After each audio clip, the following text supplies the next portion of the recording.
Hello students, welcome back to the channel. चलिए आज का टॉपिक स्टार्ट करते हैं। आज हम चैप्टर नंबर सेकंड को पूरी तरीके से कंप्लीट कर लेंगे।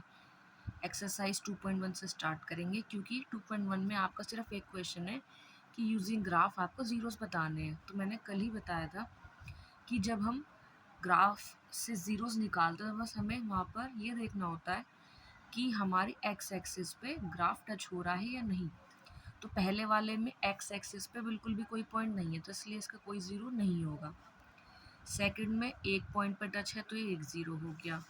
थर्ड में यहाँ पे देखो एक दो तीन, तीन जगह टच है तो तीन ज़ीरोज़।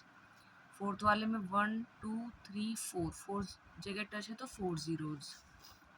और फिफ्थ वाले में एक दो तीन, तीन जगह टच है इसलिए हो गया थ्री ज़ीरोज़। तो फर्स्ट एक्सरसाइज में आपके में यही था। अब सेकेंड एक्सरसाइज की तरफ चलते हैं।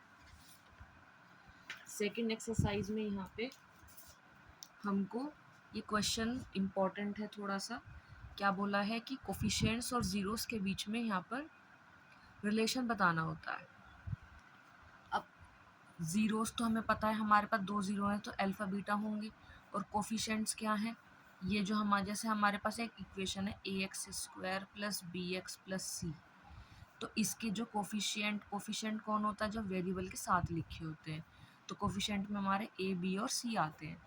तो इन ए बी सी और अल्फा बीटा में एक रिलेशन होता है, तो उसी को हमें यहाँ वेरीफाई करना है। तो पहला क्वेश्चन इसने बोला है कि ज़ीरोस और कोफिशिएंट्स के बीच का रिलेशन वेरीफाई करो।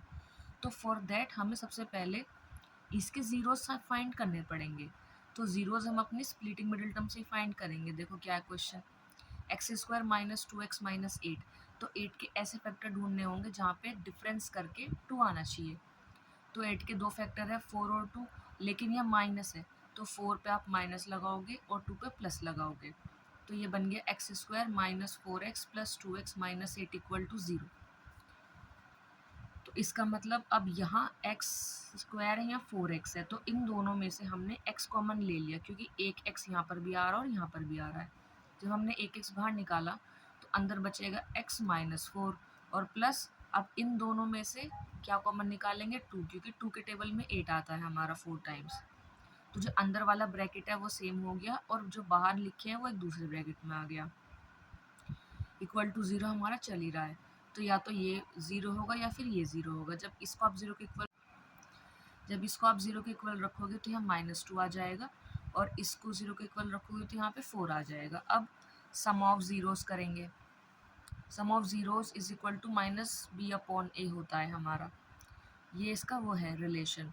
तो इसके लिए पहले हमने अल्फ़ा प्लस बीटा किया, तो जब इन दोनों को हम ऐड करेंगे तो 2 आएगा सिंपल प्लस का और -b/a। अब इसके लिए जो इक्वेशन है उस पर आ जाओ। देखो b है हमारा -2 और a है 1, क्योंकि इसके आगे कुछ भी नहीं है। तो जब हम लिखेंगे यहाँ पर -b/a, तो माइनस तो एक तो माइनस हमारा इसका और एक माइनस क्वेश्चन का, तो ये आ गया 2। तो जो 2 हमारा -b/a करके भी आ रहा है और अल्फा बीटा से भी आ रहा है, तो ये वेरीफाई हो गया। ऐसे ही प्रोडक्ट ऑफ ज़ीरोस के लिए है अल्फा बीटा = c/a। तो अल्फा बीटा दोनों की मल्टीप्लाई करके -8 आ गया। c/a में c जो है हमारा यहाँ पे -8 है, तो जब c/a करेंगे तो वहाँ से भी क्या आ जाएगा, -8 ही आ जाएगा। तो ये हमारा वेरीफाई हो गया। ऐसे ही क्वेश्चन नंबर सेकंड है। इसमें हमने क्या देखा कि ये किसके इक्वल हो रहा है। एक आइडेंटिटी पढ़ी थी a + b² और एक थी a - b² जो 8th क्लास में पढ़ी थी। अब दोनों में एक ही फ़र्क आता है, जैसे अगर a - b को खोलूँ मैं a² + b² - 2ab, भाई ये साइन देखना होता है।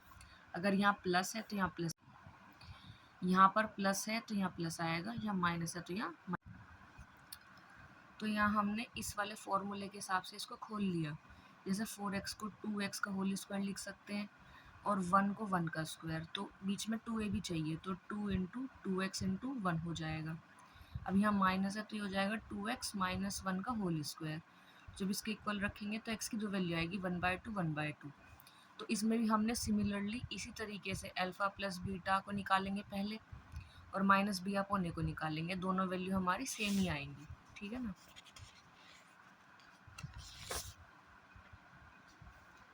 फिर इसके बाद थर्ड वाला है थर्ड वाले में भी हमने पहले यहाँ पे स्प्लिटिंग मिडिल टर्म करा, देखो 6 3 ज़ा 18, और उससे भी पहले इसको ठीक से लिखना पड़ेगा। क्यों? क्योंकि सबसे पहले हाईएस्ट पावर, फिर उससे लोवेस्ट, फिर बिल्कुल सबसे लोवेस्ट, ऐसे लिखी जाती है।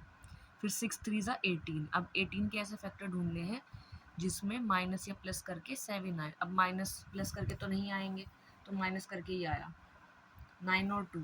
अब आगे यहाँ पर माइनस है, तो यहाँ पे माइनस है तो 9 तो माइनस कर लेंगे और 2 लेंगे प्लस का। फिर इसी सिमिलर तरीके से हमने ये निकाल लिए, फिर आगे वेरीफाई कर दिया। ये आप देख सकते हैं हर एक क्वेश्चन में सेम ही है। और ये जो फोर्थ है ये और भी इजी है। इसमें तो सिंपली इसमें आप कुछ नहीं करना, बस 4u बाहर निकाल लोगे और u+2 अंदर रह जाएगा। तो 4u 0 होगा या फिर u+2 0 होगा।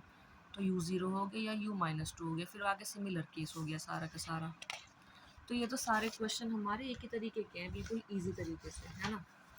फिफ्थ वाला और भी आसान है, देखो इसमें a² - b² वाला फॉर्मूला लगा लेंगे, a+b a-b। तो 15 को हम √15 का स्क्वायर करके लिख सकते हैं, तो एक प्लस में हो जाएगा एक माइनस में, तो जीरो से एक माइनस में एक प्लस में हो गया। तो इसका सम और प्रोडक्ट इसका भी ऐसे निकाल लिया। ऐसे ही इसका किया, 4 3 ज़ा 12, तो 12 के हमें ऐसे फैक्टर ढूंढने हैं जिसमें माइनस करके, देखो प्लस करके तो आएगा नहीं, माइनस करके 1 आना चाहिए। तो माइनस आगे है तो 4 माइनस का होगा और 3 प्लस का होगा। तो यहाँ से भी फिर x की जो वैल्यू आ गई वो एक तो -1 आ गई और एक 4/3 आ गई।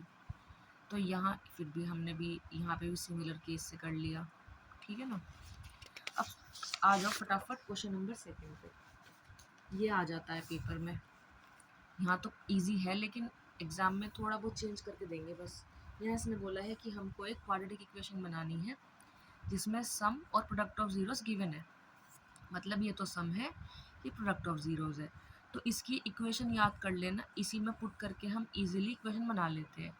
यहाँ तो देखो x² minus alpha plus beta of x, तो इसमें अल्फा प्लस बीटा की वैल्यू तो हमने -1/4 रखेंगे और अल्फा बीटा की वैल्यू -1 रखेंगे। तो मैंने यहाँ डायरेक्ट लिख दिया, देखो -1/4 रखेंगे तो जब 4 का एलसीएम आएगा, 4 का एलसीएम हमारा इधर भी आएगा और इधर भी आएगा, तो वो जो 4 है वो k की तरीके से बाहर निकल जाता है क्योंकि k कोई भी नंबर हमारा हो सकता है। तो यहाँ से हमारी इक्वेशन ये बन के निकल गई। ऐसे ये वाला देखो, इसमें डायरेक्ट उसमें डायरेक्टर रखा है लेकिन यहाँ सही कर रखा है। देखो यहाँ पे 3 है अल्फा बीटा में, तो जब 3 का मैं एलसीएम लूँगी 3 यहाँ भी पहुँचेगा, यहाँ भी पहुँचेगा, और वो जो पूरा कॉमन निकाल के जो 3 है वो मेरा बाहर पहुँच गया यहाँ पर। = में हमारा 0 चलेगा। अब ये 3 तो 0 में चला जाएगा और ये हमारी इक्वेशन बन जाएगी।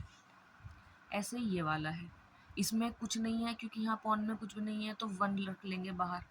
तो इक्वेशन हमारी x² + √5, क्योंकि बीच में यहाँ पे 0 है, तो जब यहाँ पे 0 होगा तो बीच की x वाली टर्म नहीं रहेगी, सिर्फ कांस्टेंट टर्म रहेगी। अब ये 1 तो बहुत ही ईजी है, यहाँ पे भी 1 रखो और यहाँ पे भी 1 रखो, और अपॉन में कुछ है नहीं है तो इसीलिए x² - x + 1 सिंपली लिखा जाएगा। ऐसे ही ये वाला है। अब इसमें देखो यहाँ पे भी 1/4 और तो अब आप यहाँ पे ये सोच रहे होगे यहाँ तो माइनस होता है फॉर्मूले में और मैंने लगा दिया प्लस। तो एक चीज़ देखो यहाँ पे भी माइनस है, एक क्वेश्चन का भी माइनस, तो माइनस माइनस हमारा प्लस हो गया। तो इसीलिए यहाँ पे x² + 1/4 x + 1/4 आया।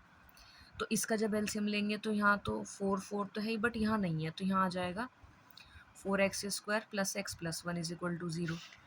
ऐसे ही लास्ट है यहाँ पे 4 1, तो इसमें तो बाहर कुछ अपॉन में कुछ नहीं है इसमें, तो इसलिए यहाँ k की वैल्यू 1 रहेगी। अब x² अल्फा प्लस बीटा की वैल्यू 4 और अल्फा बीटा की 1, तो x² - 4x + 1, तो ये आपकी इक्वेशन हो गई। और यहाँ हमारा चैप्टर ख़त्म होता है। Thank you so much, stay tuned for next video.